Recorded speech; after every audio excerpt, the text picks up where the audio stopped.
Oke, di video kali ini aku akan bahas mengapa terlalu banyak penolakan monetisasi iklan in-stream di Facebook profesional. Ada yang sudah mengajukan tapi masih dalam proses peninjauan. Dan ada juga yang sudah mengajukan tapi langsung ditolak. Kira-kira penyebabnya apa ya? Oke, di video kali ini aku akan bahas apa penyebab monetisasi iklan in-stream ini ditolak. Dan bagaimana cara mengatasinya setelah yang satu ini.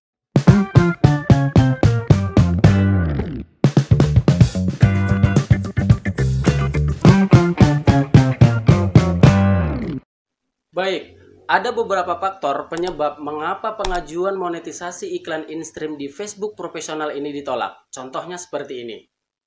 Nah, meski pada akhirnya layanan monetisasi Facebook profesional ini akan berubah seperti ini atau seperti ini, pelanggaran tetaplah pelanggaran yang membuat akun Facebook profesional kamu terhambat untuk monetisasi. Nah, apa penyebabnya dan bagaimana cara mengatasinya? Ini dia videonya. Buka aplikasi Facebook, lalu pilih garis 3, kemudian pilih profil. Nah, selanjutnya pilih titik 3 yang ada di sebelah kanan ini ya, kemudian pilih status profil. Jika kamu pengguna halaman, maka di bagian ini akan tertulis status halaman ya, semua sama saja. Langsung saja kita pilih. Nah, pada bagian ini, pilih profil bisa direkomendasikan.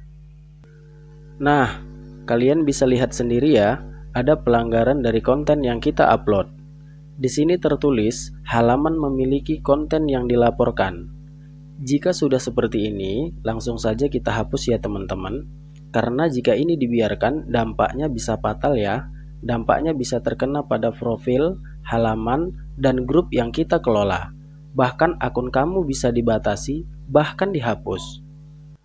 Hal ini disebabkan oleh unggahan konten sensitif. Jika teman-teman kurang paham tentang apa itu konten sensitif, teman-teman bisa baca di standar komunitas Facebook ya. Nah, selain itu, sebagai konten kreator, apalagi bagi teman-teman yang masih pemula, jangan melakukan tindakan yang sama dan berulang kali secara berlebihan ya, karena tindakan itu akan dianggap sebagai spam. Kita langsung hapus saja ya teman-teman. Pilih tinjau konten, kemudian scroll ke bagian bawah, lalu pilih ambil tindakan. Lalu pilih hapus postingan. Nah, untuk cara menghapus postingan ini, kalian bisa menghapusnya secara langsung dari sini, atau kalian juga bisa menghapusnya melalui dari profil Facebook kalian ya. Dan di kasus yang lain, juga terdapat pelanggaran yang berbeda yang juga berdampak profil tidak direkomendasikan ya teman-teman. Seperti ini nih. Ini disebabkan oleh komentar yang dilarang oleh standar komunitas Facebook yang dianggap sebagai ujaran kebencian. Nah, pelanggaran seperti ini tidak bisa kita hapus ya, karena sudah ditangguhkan langsung oleh pihak Facebook. Jadi, kita cukup menghapus komentarnya saja ya.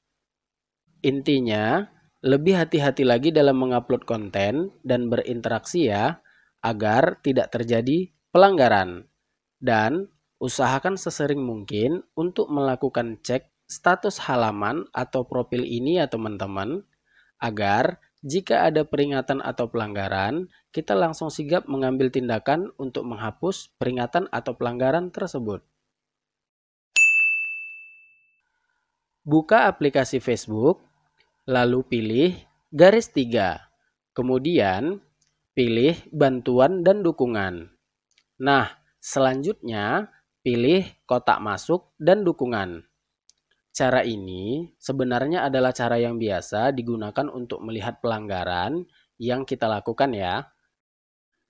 Nah, kalian bisa lihat sendiri ya, ada beberapa konten yang sudah diupload yang mendapat pelanggaran. Dan pelanggaran ini sebenarnya disebabkan oleh beberapa hal ya teman-teman. Mulai dari pelanggaran penggunaan hak cipta, konten sensitif, dan lain sebagainya. Jika sudah seperti ini, kalian bisa langsung mengambil tindakan ya untuk menghapus konten yang mendapat pelanggaran tersebut, agar tidak berdampak fatal pada akun dan halaman yang kita kelola.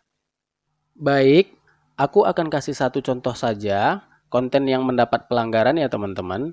Teman-teman bisa perhatikan konten yang mendapat pelanggaran seperti ini. Cara menghapusnya begini ya teman-teman.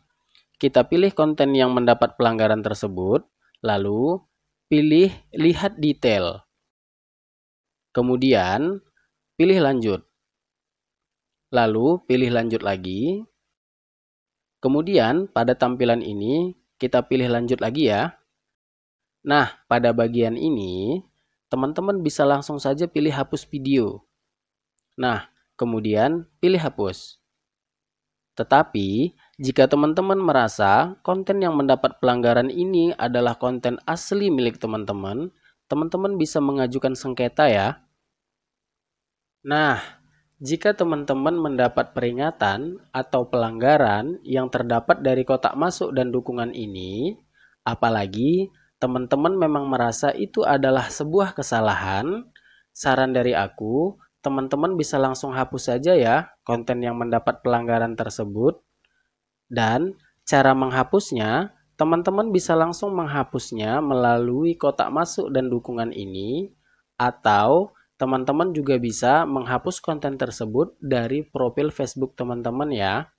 Jika semua konten yang mendapat pelanggaran tersebut sudah dihapus, dengan demikian peluang monetisasi teman-teman jauh lebih besar ya. Disclaimer dulu ya, pada step ini hanya bisa dilakukan oleh pengguna halaman Facebook atau fanspage aja ya teman-teman. Buka aplikasi Facebook, lalu pilih garis 3, kemudian pilih profil. Lalu kita scroll ke bagian bawah ya. Kemudian teman-teman bisa lihat sendiri nih. Pada konten ini tidak terlihat bahwa konten tersebut memiliki pelanggaran. Dan terlihat baik-baik saja kan?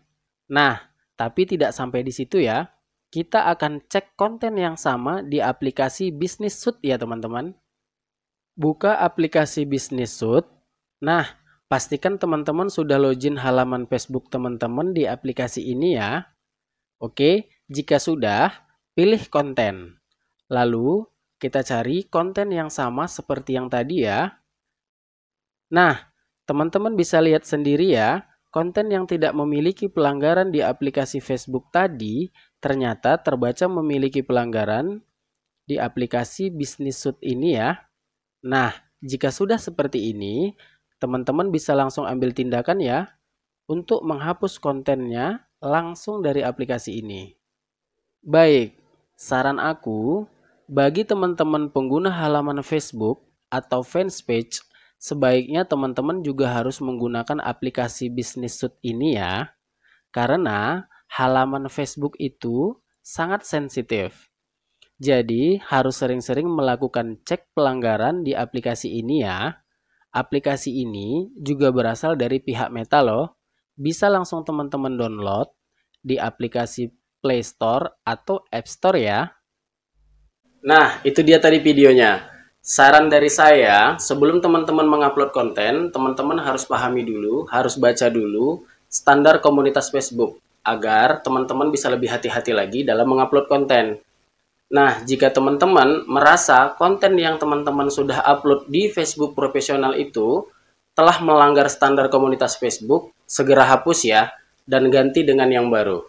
Karena tidak semua pelanggaran dari konten yang kita upload itu mendapat pemberitahuan dari Facebook ya. Nah, jika nanti konten teman-teman sudah ramai pengunjung, bahkan teman-teman sudah dalam proses pengajuan monetisasi, tim Facebook bisa saja menolak pengajuan monetisasi teman-teman ya. Meskipun teman-teman tidak mendapat pemberitahuan atau peringatan pelanggaran. Nah, buat teman-teman yang punya pertanyaan seputar Facebook profesional, teman-teman jangan sungkan ya. Teman-teman bisa tulis pertanyaan teman-teman di kolom komentar di bawah ya. Semoga video ini bermanfaat. Saya pamit undur diri. See you.